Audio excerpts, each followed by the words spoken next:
This is a first-in-class PEGylated IL-10 molecule, so it's in the immune therapy space. Very different than the checkpoint inhibitors such as PD-1 and the CTLA-4 inhibitors that there's a lot of focus on, though this may eventually be something that could be used with them. IL-10 was studied years ago, and unfortunately when we tried to give it to patients, it didn't last very long in the body.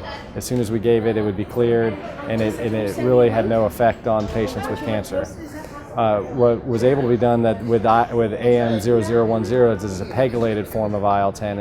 We were able to show in this first in human dosing is that we can give the drug by subcutaneous injections, and then it's PEGylated, so it depots, and then we can maintain exposures over 24 with a half-life of over 24 hours. And so we can give daily shots of the drug and actually increase IL-10 levels and sustain it over long periods of time. And by doing this, we were able to find the recommended dose as a single agent moving forward with the shots, and we were able to then treat a total of 33 patients across the trial.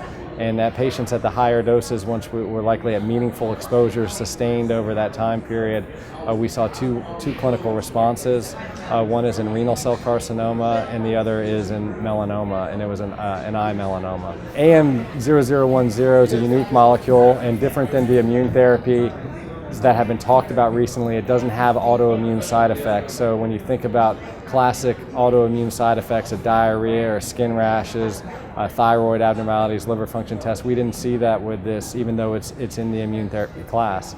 By mechanism, it doesn't cause those side effects. What we did see was anemia, thrombocytopenia, and fatigue, and all those can occur within the first couple weeks of being on the drug.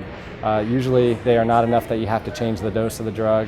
If it does get low enough, if your blood counts did get low enough, you could stop the drug, and then the blood counts rapidly come up in patients. So it does seem to be a manageable side effect. The good thing about the side effect profile, since it does not have autoimmune side effects, the potential for combining with these other promising checkpoint inhibitors that are now FDA approved, such as the PD-1 or PD-L1 inhibitors, appears reasonable because it's unlikely to accentuate those toxicities, as the side effect profiles, at least at this point, do not appear that they overlap.